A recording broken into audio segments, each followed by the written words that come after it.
Hello दोस्तों, मैं हूँ रूपेश और आपका स्वागत है बिजनेस मोटिवेशन यूट्यूब चैनल में। पिछली वीडियो में हमने जाना रिच डैड पुअर डैड का अध्याय 3 और इस वीडियो में हम जानने वाले हैं रिच डैड पुअर डैड किताब हिंदी का अध्याय 4। और जानने से पहले एक बात में जो मैंने सीखी है वो मैं आपको बता देना चाहता हूँ कि ज़िंदगी में कभी भी टाइम पास मत करना दोस्तों, क्योंकि टाइम तो पास हो जाएगा, आप फेल हो जाओगे। तो ज़िंदगी में कभी भी टाइम पास मत करना। तो चलिए जानते हैं अध्याय 4। और आप इस चैनल पे नए हैं तो चैनल को सब्सक्राइब, लाइक और पिछली वीडियो देखना ना भूलें, क्योंकि ये अध्याय 4 है बुक का।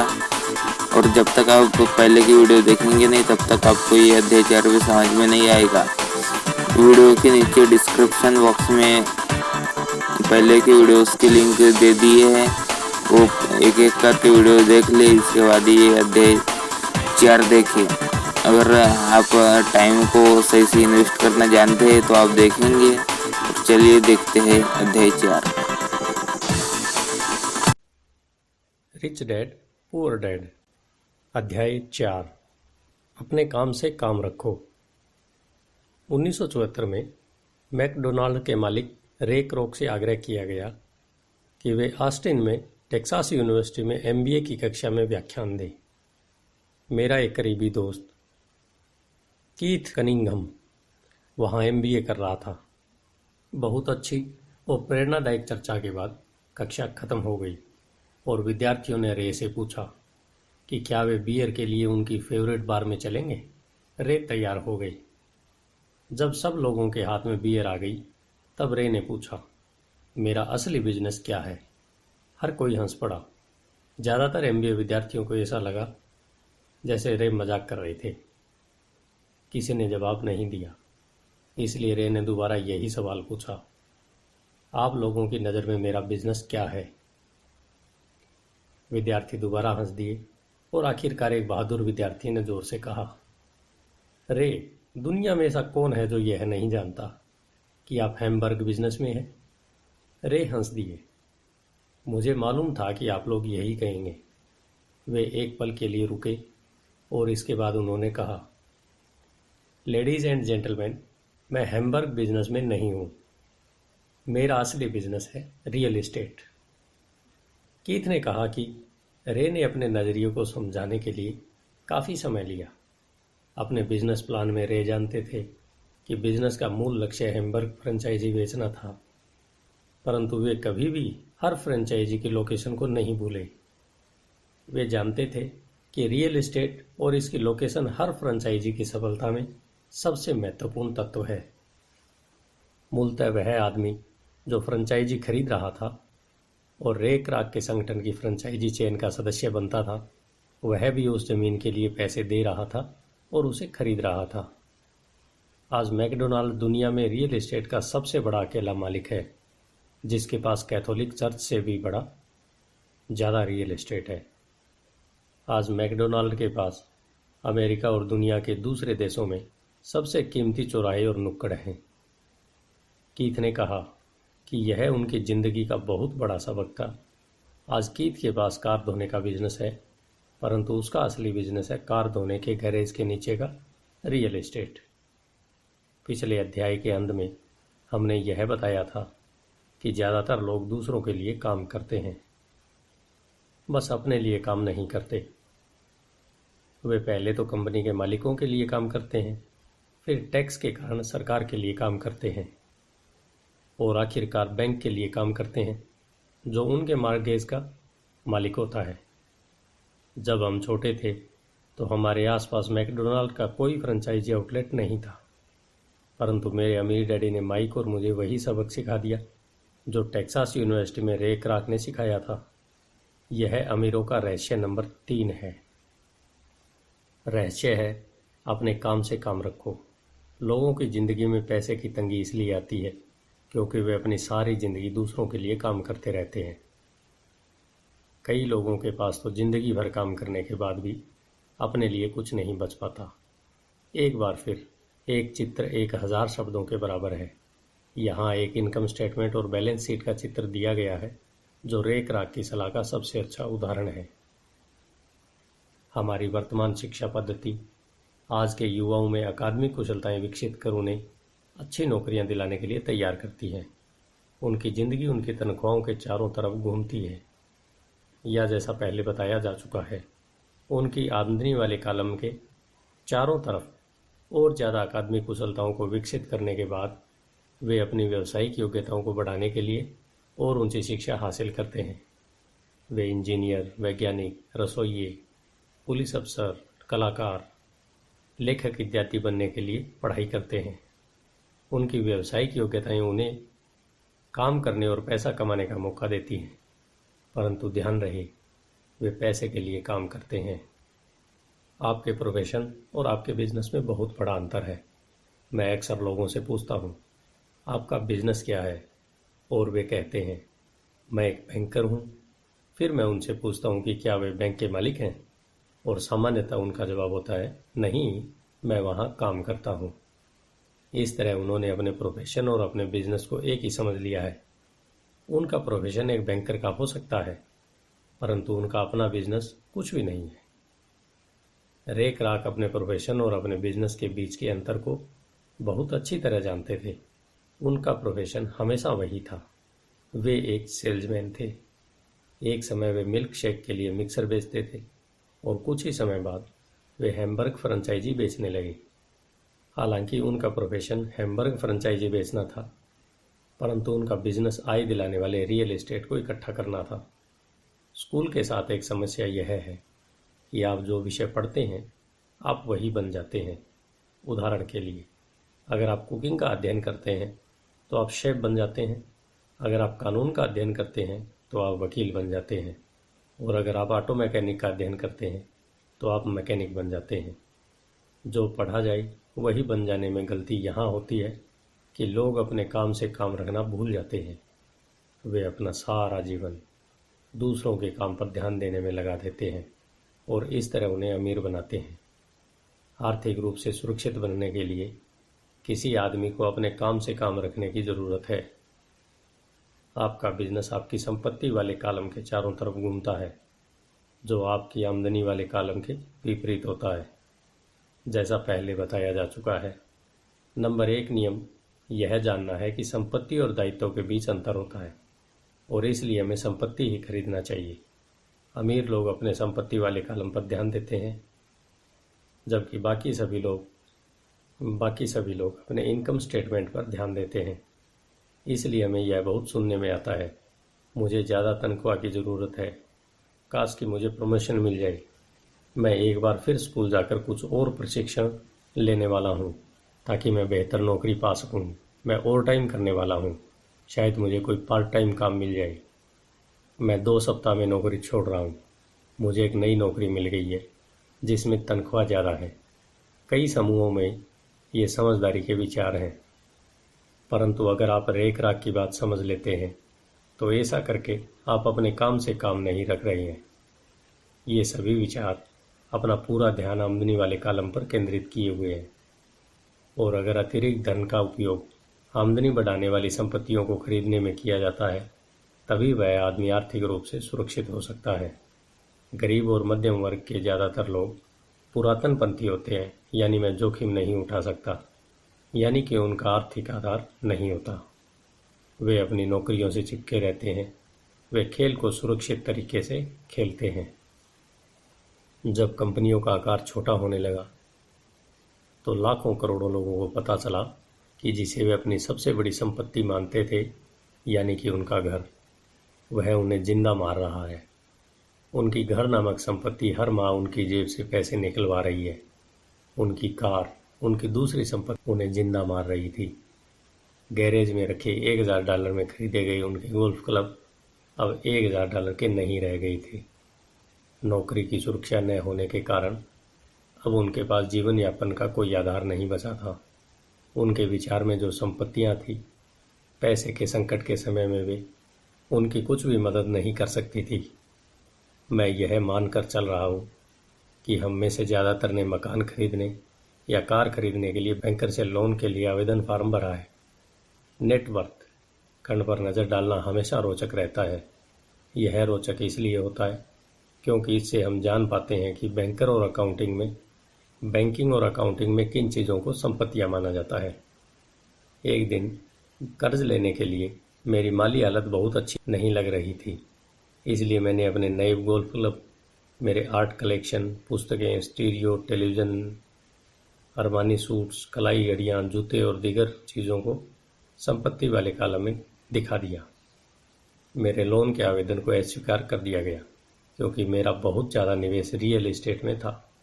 लोन कमेटी को यह पसंद नहीं आया कि मैं अपार्टमेंट हाउसेस से इतने ज़्यादा पैसे कमा रहा था। वे यह जानना चाहते थे मेरे पास एक सामान्य नौकरी क्यों नहीं है जिसमें वेतन मिलता हो। उन्होंने मेरे अरमानी सूट्स, गोल्फ क्लब या आर्ट कलेक्शन के बारे में कोई सवाल नहीं किए। ज़िंदगी कई बार कठिन हो जाती है जब आप स्टैंडर्ड प्रोफाइल में फिट नहीं होते।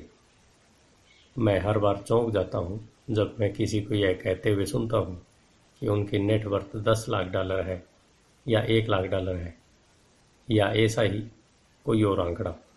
नेट वर्थ के सटीक न होने का एक खास कारण यह है कि जिस पल आप अपनी संपत्तियों को बेचना शुरू करते हैं, आपकी प्राप्तियों पर टैक्स चुकाना पड़ता है।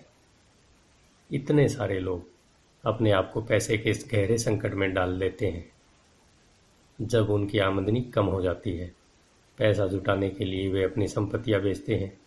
पहले तो उनकी व्यक्तिगत संपत्तियां सामान्यतः उस मूल्य से बहुत कम में बिकती है जो उनकी बैलेंस शीट में दिखाया गया है, या अगर संपत्तियों को बेचने से कोई फ़ायदा होता है तो उस पर टैक्स लगा दिया जाता है। तो एक बार फिर सरकार फ़ायदे में से अपना हिस्सा ले लेती है और इस तरह कर्ज से उबरने के लिए जुटाई जाने वाली रकम को कम कर देती है। अपने काम से काम रखना शुरू कर दें। दिन में नौकरी को करते रहें, परंतु अपनी संपत्तियों को खरीदना भी चालू कर दें।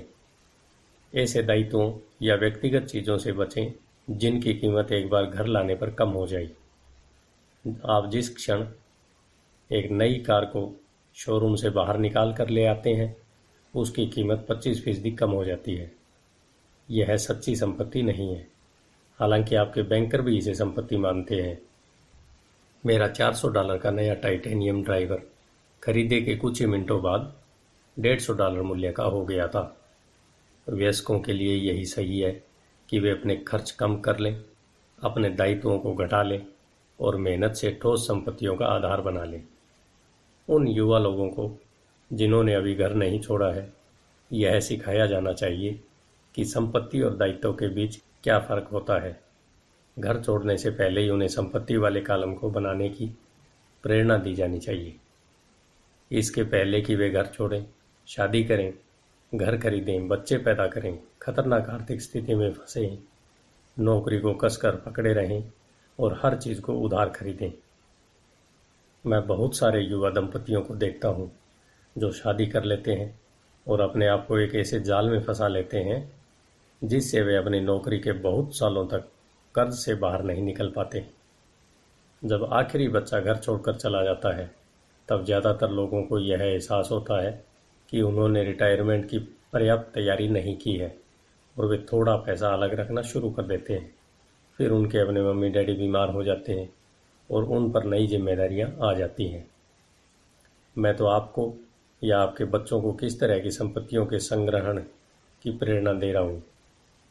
मेरी दुनिया में असली संपत्तियाँ कई तरह की होती है। नंबर 1, ऐसी बिजनेस जिसमें मेरे होने की ज़रूरत न हो। मैं उनका मालिक ज़रूर हूँ, परंतु उन्हें दूसरे लोग चलाते हैं। अगर मुझे वहाँ काम करना पड़े तो यह बिजनेस नहीं होगा, यह मेरी नौकरी होगी। Number 2, stock. Number 3, bond. Number 4, mutual fund. Number 5, आमदनी देने वाला रियल एस्टेट।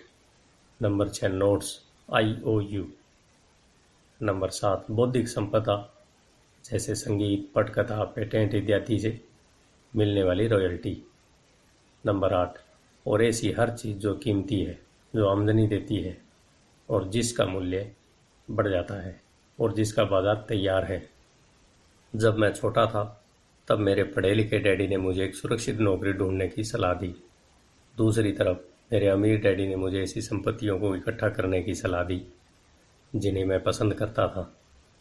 अगर तुम उन्हें पसंद नहीं करते होगे तो तुम इसका ध्यान नहीं रख पाओगे। मैं रियल एस्टेट इसलिए इकट्ठा करता हूँ क्योंकि मुझे इमारतों और ज़मीन से प्यार है। मैं उनके लिए शॉपिंग करना भी पसंद करता हूँ। मैं सारा दिन उन्हें निहार सकता हूँ। जब समस्याएं होती हैं तो वे उतनी बुरी नहीं होती कि उनके कारण रियल एस्टेट के लिए मेरा प्यार कम हो जाए। ऐसे लोग जो रियल एस्टेट से नफरत करते हैं उन्हें इसे नहीं खरीदना चाहिए। मुझे छोटी कंपनियों के स्टॉक से भी प्रेम है, खासकर नई कंपनियों के स्टॉक से। इसका कारण यह है कि मैं एंटरप्रेन्योर हूँ, न कि कोई कॉरपोरेट व्यक्ति। अपने शुरुआती सालों में मैं बड़े संगठनों में काम कर चुका हूँ, जैसे कैलिफोर्निया के स्टैंडर्ड में, यूएस मरीन कॉर्प्स और जेरॉक्स कॉरपोरेशन में। मैंने इन संगठनों में बिताए समय का मज़ा लिया और मेरे पास कई सुखद यादें हैं, परंतु भीतर से मैं कंपनी में काम करने वाला आदमी नहीं हूँ। मुझे कंपनी चालू करना अच्छा लगता है, परंतु उन्हें चलाना मुझे उतना अच्छा नहीं लगता।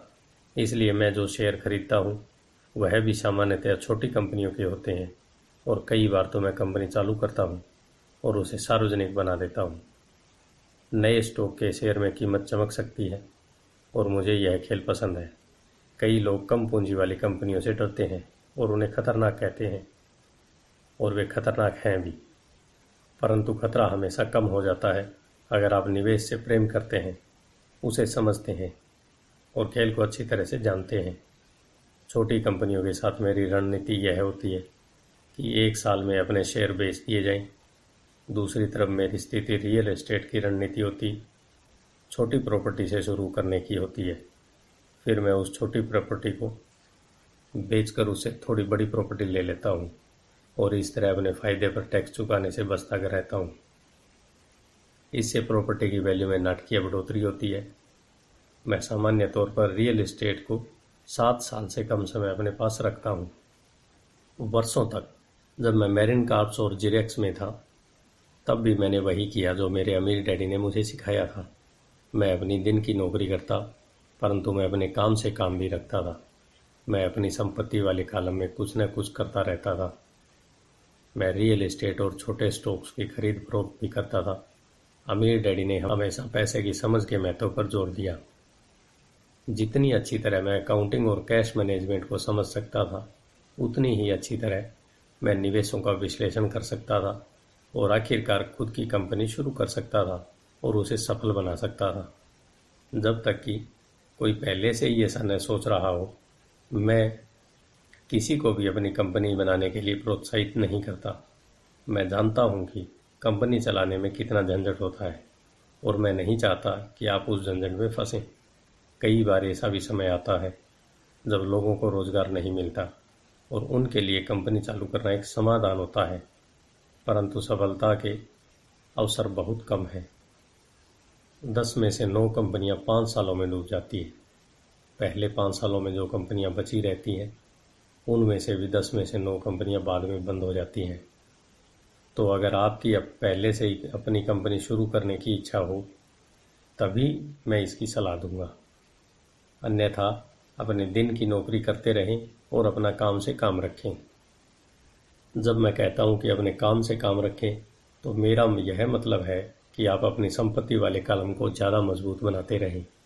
एक बार इसमें $1 जाए तो वह कभी बाहर न निकल पाई।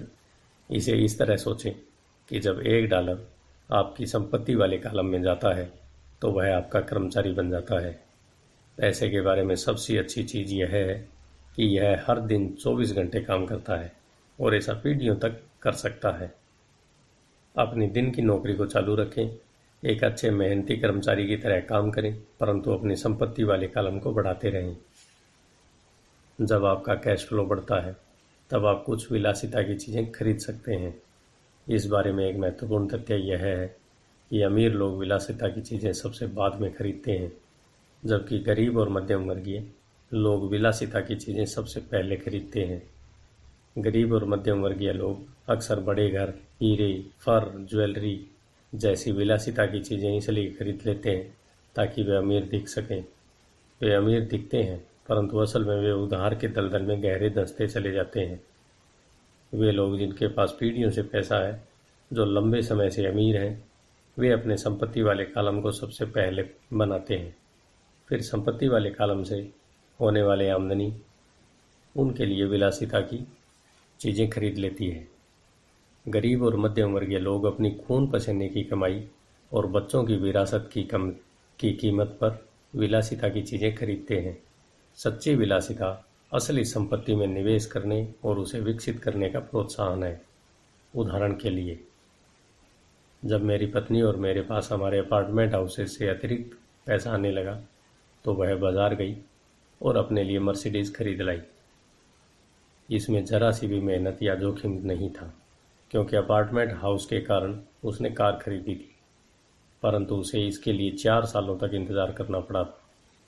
जब रियल एस्टेट पोर्टफोलियो बढ़ रहा था और आखिरकार उसने इतना अतिरिक्त पैसा दे दिया कि कार खरीदी जा सकती है। परंतु मर्सिडीज की यह विलासिता दरअसल एक सच्चा पुरस्कार है, क्योंकि उसने यह साबित कर दिया था कि वह अपनी संपत्ति वाले कॉलम को सही तरह से बढ़ाना जानती है। अब उसके लिए उस कार की कीमत सामान्य रूप से खरीदी गई कार से कहीं ज़्यादा है। ज़्यादातर लोग अक्सर इच्छा जागने पर बिना सोचे समझे जाते हैं और कर्ज पर कार या विलासिता की कोई चीज़ खरीद लेते हैं। हो सकता हो कि वे जिंदगी से ऊब चुके हों या उन्हें सिर्फ एक नए खिलौने की ज़रूरत हो। कर्ज पर विलासिता की चीज़ खरीदने से देर सवेर वह आदमी उस चीज़ से चिढ़ने लगता है, क्योंकि उसके कारण जो कर्ज लिया है वह एक भार बन गया। एक बार आपने अपने बिजनेस को बनाने, उसमें निवेश करने का समय निकाल लेते हैं तो फिर आप उसमें जादू की छड़ी घुमा सकते हैं, जो अमीरों का सबसे बड़ा रहस्य है। यह रहस्य अमीरों को भीड़ में सबसे आगे रखता है, अपने काम से काम रखने का इनाम, जो आपको उस राह पर चलने के लिए मिलता है जिस पर अमीर लोग चलते हैं। धन्यवाद।